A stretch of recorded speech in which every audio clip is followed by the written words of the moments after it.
Okay, so hello everybody. So in this section, we're going to be looking at target costing, and target costing basically encompasses this entire side of the cheat sheet, except for this bottom right-hand corner. That is something that we'll go over in a future video. So target costing, all it is really just looking at all of the costs associated with an item and looking at the revenue the item brings in and looking at the profit you want from an item and then therefore figuring out exactly how much you can spend to actually manufacture or make the item. So let's start off with an example.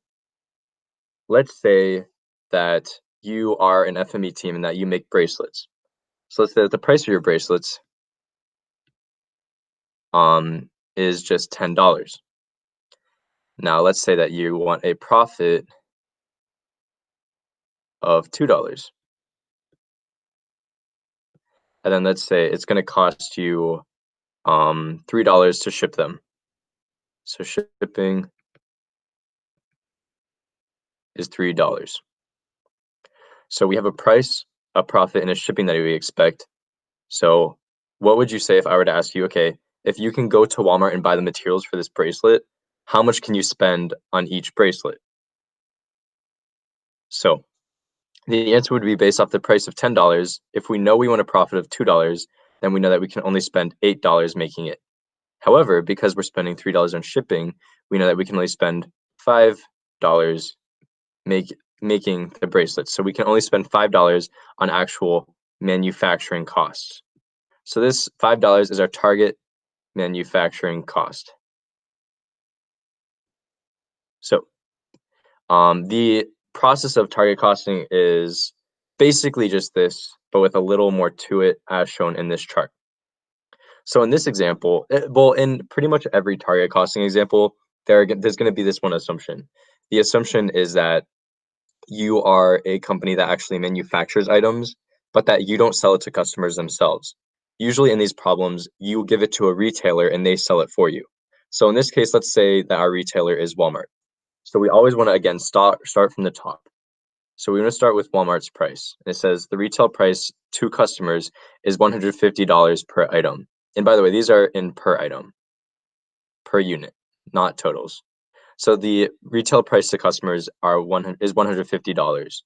So they're going to generally give us a profit required. In this case, it says they want 30%. We can assume that's 30% of their price. So the profit they want is $45. Now, oftentimes they'll also give a cost that Walmart will incur, so we'll have to include that under there. But based off of that price that they're selling it at and the profit they want, we know that we can sell to them for $150 minus that $45 in profit. So we can sell to them for $105 each. So this is our price, and this is the one we want to focus on. So this is your own price. So after you figure out your own price that you're going to sell to Walmart for or your retailer for, you need to take off all of the non-manufacturing costs.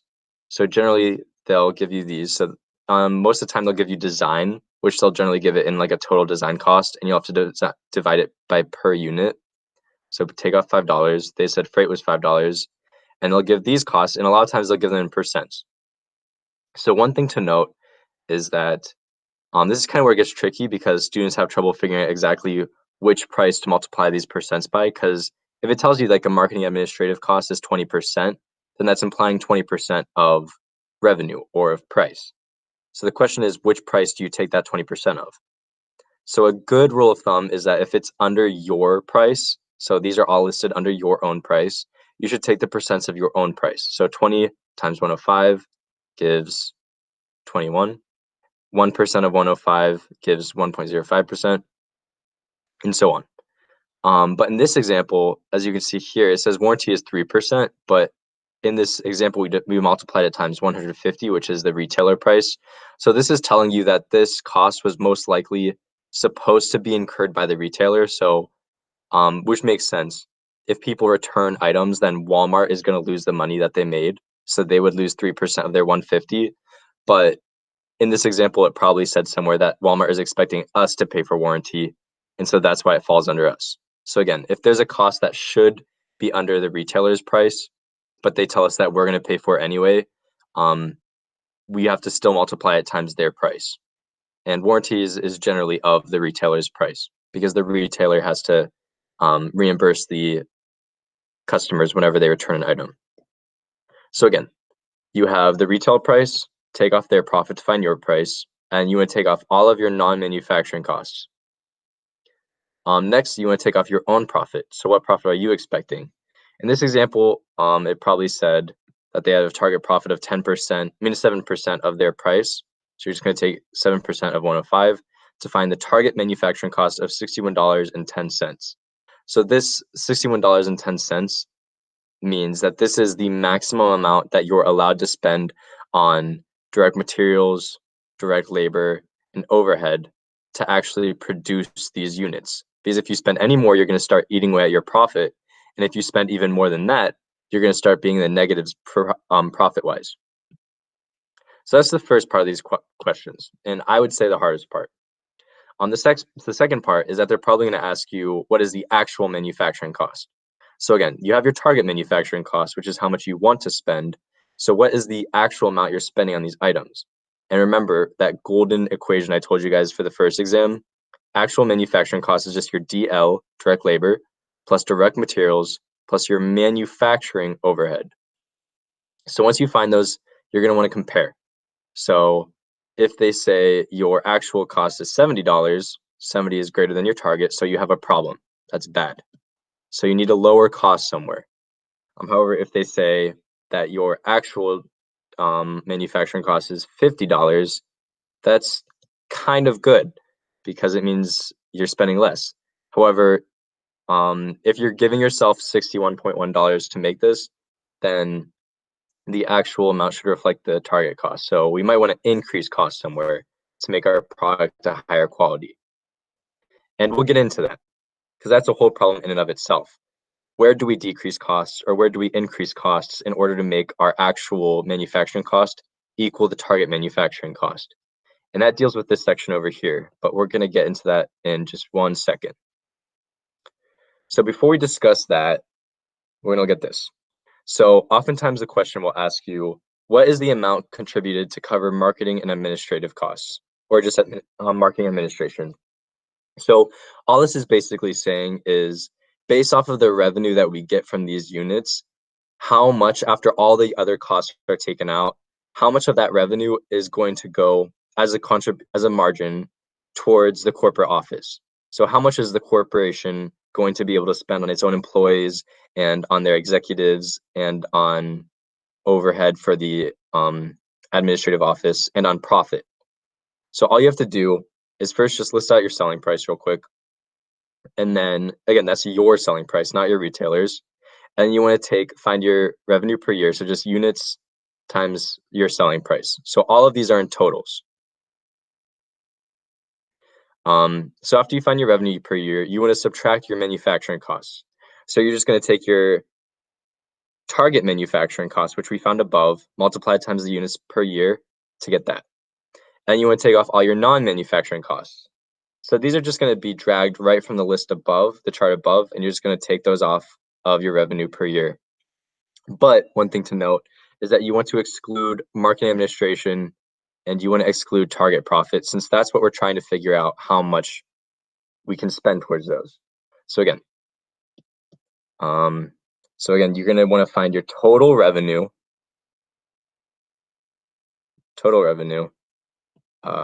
take off your manufacturing costs, which you found using your target manufacturing costs, take down these non-manufacturing costs from the chart above, and make sure to exclude marketing administrative and profit.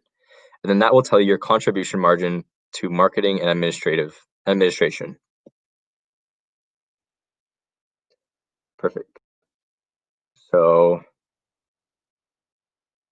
this last part, again, remember whenever we said that our target manufacturing cost was $61.10, but our actual manufacturing cost was either higher or lower. And our issue was then, okay, where do we cut or increase costs? So that is what we use this for. And this is called a value index.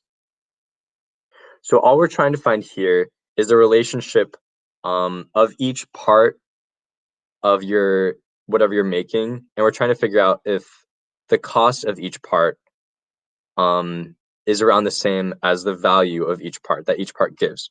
So we're going to do two things. We're going to try to find two things. First, we want to figure out the cost percent of each part. So part A, B, and C. And then we want to find the value percent of A, B, and C. So we want to figure out exactly what percent of the total cost A brings in, and we want to figure out exactly what percent of the total value A brings in, and then compare them. And then depending on what they are, we can decide if we should increase the cost of A or decrease, but we'll get into that in just a second.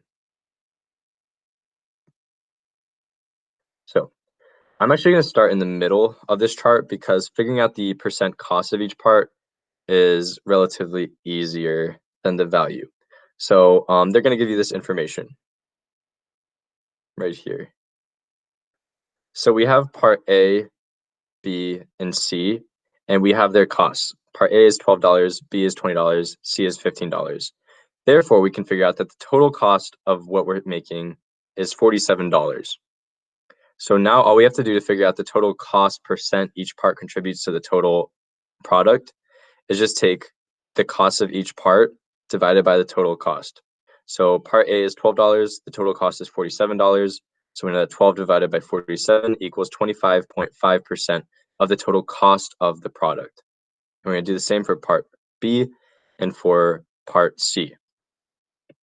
So now we know the percent cost of each part, and those are listed here, here, and here. Now we want to figure out the percent of the value that each part brings to the watch. So in this section, we're given these numbers.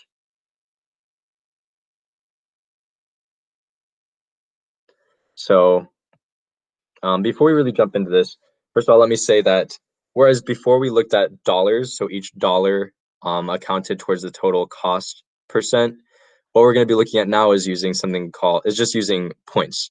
So to figure out the value of each part in a perfect world, in an ideal world, it would be easy to ask your customers with a survey exactly how much they valued each part of the product.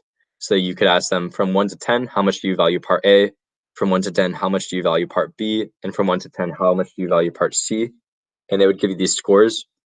However, you can't necessarily do that because it's kind of hard for customers to determine exactly how much they like each part. Let's say you're making a watch and there are 3 parts. The strap, which let's say is part A, the face, which is part B, and the gearbox, which is part C. You can't simply ask customers how much do they value the gearbox because that's an abstract part. They don't really know how much it matters to them. So instead, we're going to ask them how much do they value each of these features of the watch. So feature 1 may be comfort.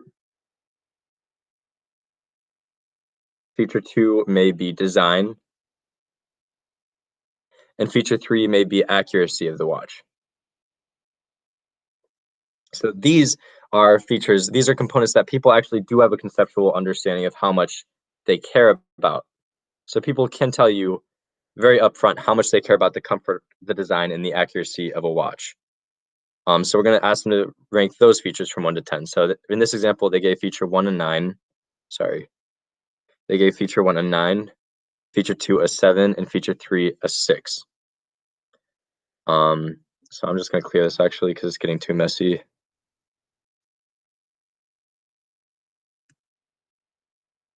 So then we're also given, so we know what each feature, how much it matters to the customers. Therefore, the total points that customers gave was 22 points. So then we need to figure out exactly how many of these points go to part A, B, and C. So to do this, we look at these percents. So again, part A is the strap of the watch. So in this example, part A would contribute to 40% of the comfort of the watch, which is feature 1. So if we know that feature 1 brings in 9 value points and part A contributes to 40% of those 9 value points, then we know that part A brings in around 3.6 points. with that, part A gives 50% of the design, which is feature 2, and feature 2 has 7 points, so 50% of those 7 points means part A brings in 3.5 of those points. And then obviously part A contributes nothing to the accuracy of the watch, so it contributes 0% to this feature 3, so that's a 0. So with the 3.6 points and the 3.5 points added up, you get that part A all in all brings in around 7.1 points of value to the total watch. And you're going to do this for the rest of them. So these points plus these points equals 9.8 points, and so on for part C. So now we have the total value points that each part brings in, and we have the total amount of value points there are for the watch. So therefore, to figure out the total value percent, or the total percent that each part contributes to the value of the watch, we just need to divide their total points, value points, divided by the total number of value points, so 7.1 divided by 22, to get the total value percent that each part contributes to the watch. So in this example, part A contributes to 32.3% of the value of the watch. Now, there's really only one more step with this, but I'm going to kind of break it up into 2 parts. So again, so there's the total value of part A is 32.3% of the watch, and the total cost is 25.5% of the watch. So what this means is that part A contributes to around 32% of the value, but only contributes to 25.5% of the cost. So for part A, we could increase the cost to match the value that it brings, because we want them to equal each other. For part B, they're relatively equal, so we don't really want to do anything. And for part B, for part C, it contributes 23.2% of the value of the watch, yet it contributes 31.9% of the cost. So we might want to bring that cost down a little bit to match the value it actually contributes. Now, the final step of these problems is basically just that, but it's doing it in a mathematical way. So what we want to do is create something called a value index. And the value index is just the value percent divided by the cost percent. So for part A, that would just be the value percent of 32.3 divided by the cost percent of 25.5 to get a value index of 1.27. And part B is 1.04, and part C is 0.73. And I have written under here, the general rule for this is that if a value index is over 1, you can is less than 1, spend less on it. So as we see in part C, the value index is less than 1, so we might want to spend less. And if it's over 1, we can spend more on it. So 1.27 is over 1, so we can spend a little more. And if it's around 1, which is ideal, then we don't really want to do anything with it. So yeah, that's how you figure out the value index of each part, and that's how you interpret it. So now you can go try out the problem. What my recommendation would be is that because there's a lot to it, I would recommend going back and watching each part separately and then solving that part of the problem that accompanies it. Or you could just try to learn this all and then try the problem all in one go. Either way, but that's just my recommendation.